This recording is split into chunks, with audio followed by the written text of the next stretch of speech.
சீமானோட லேட்டஸ்ட் கூத்த நீங்க எல்லாரும் பார்த்திருப்பீங்கன்னு நினைக்கிறேன். அதை பத்தி நான் ஒன்றும் பெருசா சொல்ல வேண்டியதில்ல. இலங்கையில தலைவர் அவர்கள் உயிர் கொடுத்து போராடிட்டு இருக்கும்போது, இலங்கையில தமிழர்கள்லாம் செத்துட்டு இருக்கும்போது, இங்க என் வாழ்க்கையை சீரழிச்சுக்கிட்டு குடிச்சுக்கிட்டு ஆட்டம் போட்டு எல்லாத்தையும் பண்ணிட்டாரு. தலைவர் அவரோட மகனோட நினைவேந்தல், பாலச்சந்திரனோட நினைவேந்தல்ல கைவெளிக்கு சைட் அடிச்சுட்டு அந்த பிள்ளையோட வாழ்க்கையை சீரழிச்சாச்சு. இப்ப 14 வருஷமா துடிச்சிட்டு இருந்த இந்த கேஸ்ல இப்போ ஆளுங்கட்சி எடுத்து அது என்னன்னு பார்த்துட்டு இருக்கும்போது, நேரமே ஒரு தலைவனா அதை என்னன்னு ஃபேஸ் பண்றதை விட்டுட்டு ஓடி போய் சுப்ரீம் கோர்ட்ல வாய்தா வாங்கிட்டு இந்த மாதிரி குரங்கு மாதிரி மரம் ஏறிக்கிட்டு கல்லு குடிங்க அது குடிங்கன்னு உட்காந்துக்குன்னு கூத்தடிச்சுன்னு உட்காந்துட்டு இருக்கிறாரு.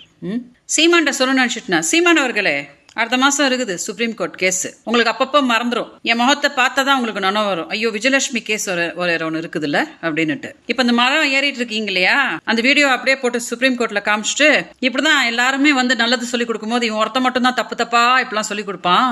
கள்ள குடிங்க, அப்புறம் பொம்பளை பிள்ளை வாழ்க்கையை சீரழிச்சுட்டு இவன் தம்பி கிட்ட சொல்லுவான், இப்படி பண்ணுதான் ஃபேமஸ் ஆவாடா என்னை மாதிரி பண்ணுடா அப்படின்னு சொல்லி தருவான் அப்படின்னு நீங்க பண்ற கூத்தெல்லாம் நான் சுப்ரீம் கோர்ட்ல போட்டு காட்டுறேன். மரம் ஏறுங்க, மலை ஏறுங்க, இன்னும் என்னென்னலாம் ஏற முடியுமோ, இன்னும் என்னென்னலாம் அட்டகாசம் பண்ண முடியுமோ ஹையஸ்ட் எல்லாம் நீங்க பண்ணி காட்டினாதான் எல்லா வீடியோவும் எடுத்துட்டு போய் சுப்ரீம் கோர்ட்ல காட்டிட்டு உங்களுக்கு என்ன பண்ணுமோ பண்றது வசமா இருக்கும் நமக்கு. அதனால இந்த வீடியோ கொஞ்சம் டெலிகாஸ்ட் பண்ணுங்க.